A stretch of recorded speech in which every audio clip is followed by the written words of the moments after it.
Hello, আসসালামু আলাইকুম। Hello, আসসালামু আলাইকুম। সো আমি সামিউল ইসলাম। আজকে আমি ঢাকা স্টক এক্সচেঞ্জের বাজার পরিস্থিতি নিয়ে পর্যালোচনা করার জন্য প্রিপারেশন নিচ্ছি বা আপনাদের সাথে কথা বলবো আর কি। সো আমি প্রথমে মার্কেট সম্পর্কে একটু বলবো যে কেন ইন্ডেক্স অনেক পয়েন্ট বাড়লো তারপরে আবার কমে গেল।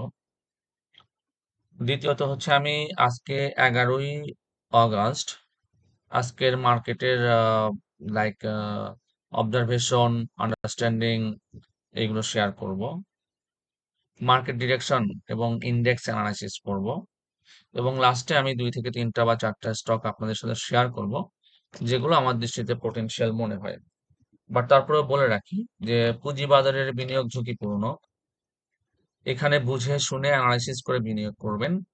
কারো পরামর্শ অথবা আমার এই ডিসকাশনটাকে অবশ্যই আপনারা বাই অ্যান্ড সেল ইনস্ট্রাকশন বা ইন্ডিকেশন হিসেবে নেবেন না, জাস্ট লার্নিং পারপাসে। আমার এই ডিসকাশনটা জাস্ট লার্নিং পারপাসে। তো আমরা শুরু করি। সো আজকে অ্যাকচুয়ালি প্রথমে মার্কেটটা লাইক অনেক হাই মোমেন্টামে শুরু হয়। প্রথম 5-7 মিনিটের মধ্যেই সূচক প্রায় 290 পয়েন্টের মতো সূচক বেড়ে দেয়। তারপরে আস্তে আস্তে সূচক কমে যায়।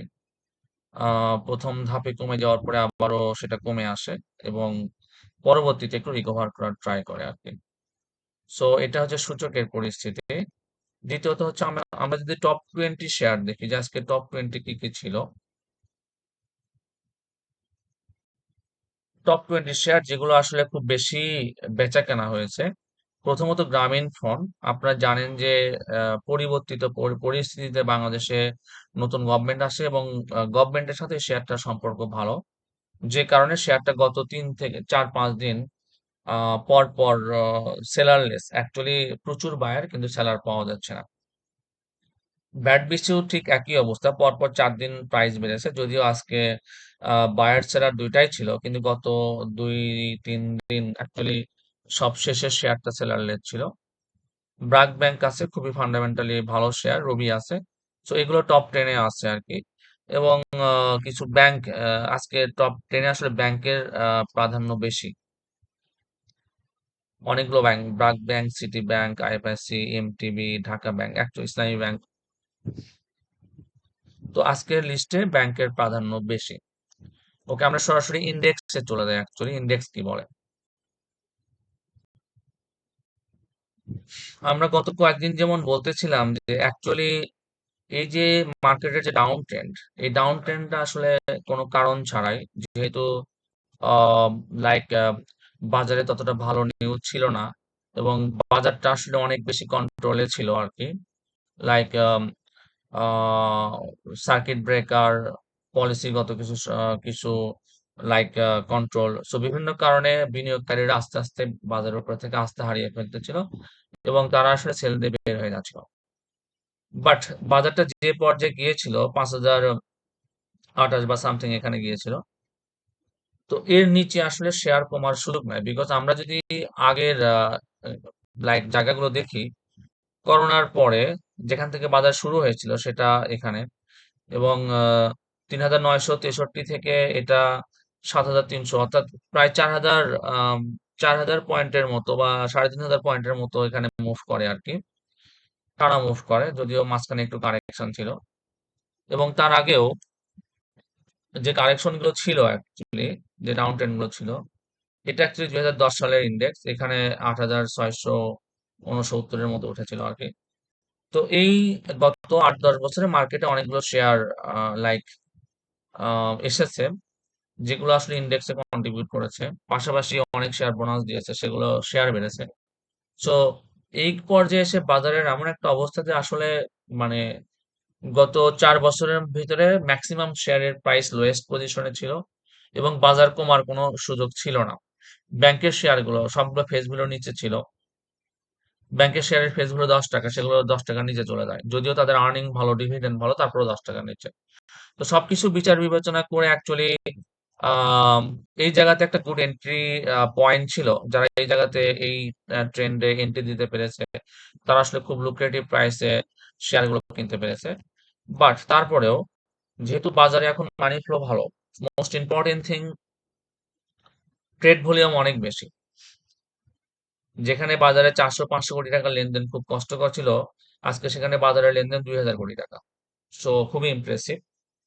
এটা একটা খুব পজিটিভ ইন্ডিকেশন। এবং পরপর 4 দিন ইন্ডেক্স বেড়ে আজকে ইন্ডেক্স কিছুটা কারেকশন হওয়ার চেষ্টা করেছে, কিন্তু আমার মনে হচ্ছে যে যেহেতু এই দিনগুলোতে যারা শেয়ার কিনেছে তারা তাদের শেয়ার ম্যাচুরেট হয়েছে এবং এইটুকুর মধ্যে তারা 15 থেকে 20% বা ইভেন 30% পর্যন্ত প্রফিট পেয়েছে। সো একটা গ্রুপ অফ পিপল আজকে এই জায়গাতে তারা প্রফিট নেওয়ার চেষ্টা করেছে। কিন্তু তারপরেও বাজারে ফান্ড ফ্লো অনেক স্ট্রং হওয়ার কারণে আহ সূচক লাইক কমে যাওয়ার পরেও, নেগেটিভ হওয়ার পরেও পরবর্তীতে সূচক ঘুরে দাঁড়ায় এবং দিন শেষে আম, প্রায় 90 পয়েন্টের মতো সূচক পজিটিভ থাকে, যেটা অ্যাকচুয়ালি গুড ইন্ডিকেশন। তো 6200 বা 6300 এখানে একটা স্ট্রং রেসিস্ট্যান্স আছে, যে রেসিস্ট্যান্সটা মার্কেট গত 2 বছর বা গত 2 বছর ট্রাই করেও যে রেসিস্ট্যান্সটা ভাঙতে পারেনি। একবার ভেঙে উপরের দিকে যাওয়ার চেষ্টা করেছে কিন্তু আবার ব্যাক করেছে। তো এই রেসিস্ট্যান্সটা অ্যাকচুয়ালি মার্কেটের জন্য একটা ব্যারিয়ার। সো আমরা আগামী দিনে যদি মার্কেটকে শার্প এইটাকে ক্রস করতে দেখি, যে যদি মার্কেট শার্পলি এই রেসিস্ট্যান্সটা 6200 থেকে 300-র ভিতরে যে রেসিস্ট্যান্সটা, এটা যদি শার্পলি ক্লোজ করে দিতে পারে, তাহলে আমার মনে হয় যে মার্কেট অনেক দূরে যাবে আর কি এই চান্সে। বাট যদি এখানে ক্লোজ করতে না পারে তো সেক্ষেত্রে হয়তো এইখানে মার্কেট কিছুদিন সাইড ওয়েতে থাকতে পারে, কিছুদিন সাইড ওয়েতে থাকতে পারে। এর ভিতরে গভর্নমেন্টের পলিসি রিফর্ম, যেহেতু নতুন গভর্নমেন্ট, মানুষের এক্সপেকটেশন অনেক বেশি, সবকিছু মিলেই। So let's see what happen. But যেটা আমার মনে হচ্ছে 6200 থেকে 300-র মধ্যে একটা ভালো স্ট্রং রেসিস্টেন্স আছে। এবং যেভাবে গত 2-3 দিন মার্কেট বেড়েছে, যদি আগামীকাল আবার 300 পয়েন্ট বেড়ে যায় সেক্ষেত্রে 6300 ক্লোজ করবে। সো একটা ভালো ইন্ডিকেশন হবে।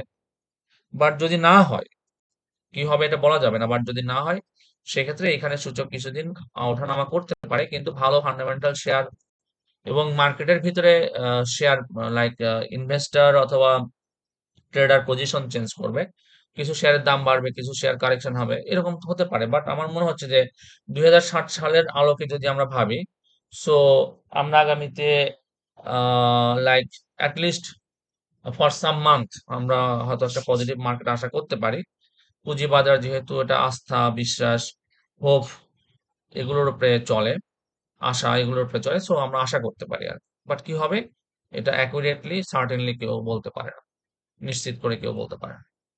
আচ্ছা, টপ 10 এটা তো আমরা দেখলাম একটু আগে। সো যদি আমরা টার্নওভার কম্পেয়ার করি, আজকে ব্যাংকের টার্নওভার অনেক বেশি ছিল, ফার্মাসিউটিক্যাল টার্নওভার একটু কমে গেছে, টেলিকমিউনিকেশনের টার্নওভার ইমপ্রেসিভ, আগের থেকে অনেক বেশি। ফাইন্যান্সিয়াল ইনস্টিটিউশন এগুলোও বেশি, ইন্স্যুরেন্সও একটু বেশি ছিল, লাইফ ইন্স্যুরেন্সটা আগের থেকে বেড়েছে।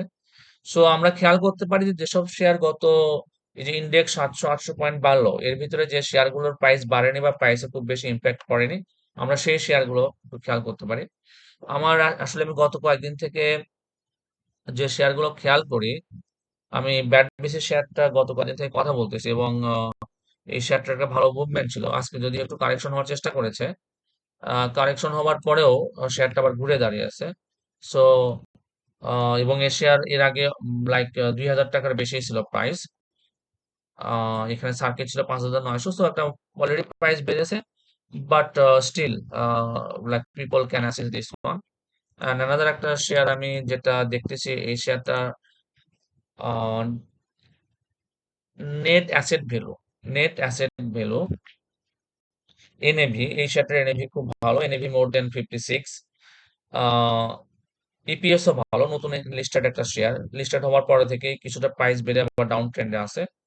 সো প্রাইস একটু আপওয়ার্ড লাইক রিকভার করার চেষ্টা করতেছে। গতদিন ভলিউম ভালো ছিল, আজকেও ভলিউম ভালো, কিন্তু স্টার্টিংটা হাই হওয়ার কারণে রেট দেখাচ্ছে, বাট স্টিল প্রাইস বেড়েছে। সো লাইক আরো অ্যানালাইসিস করে একটা সিদ্ধান্তে বা আন্ডারস্ট্যান্ডিং আসা যেতে পারে। আমার আরেকটা খুব পছন্দের শেয়ার অ্যাপেক্স ফুটওয়্যার, এই শেয়ারটা আসলে একটু একটু করে মোমেন্টাম পাচ্ছে, গতকাল ভলিউম ভালো ছিল, আজকেও মোটামুটি একটা ভলিউম আছে। So let's see. সো এই হচ্ছে আমার আজকের মার্কেট অবজারভেশন। সো আমার মনে হয় যে মার্কেট যেহেতু একটা মোমেন্টাম পাচ্ছে, ইন্ডেক্স বাড়ছে, টার্নওভার বাড়ছে, শেয়ারের প্রাইস বাড়তেছে, অনেক বিনিয়োগকারী সাইড লাইনে ছিল, তারা অ্যাক্টিভ হচ্ছে। সো ওভারঅল আমরা একটা ভালো মার্কেট আগামীতে আশা করতে পারি। থ্যাংক ইউ, ধন্যবাদ সবাইকে। যদি কারো কোনো কোশ্চিন করে থাকে আমাকে অবশ্যই কমেন্ট বক্সে জানাবেন, আমি আমার সীমাবদ্ধ নলেজের মধ্যে আপনাদের রিপ্লাই দেওয়ার চেষ্টা করব। ধন্যবাদ সবাইকে।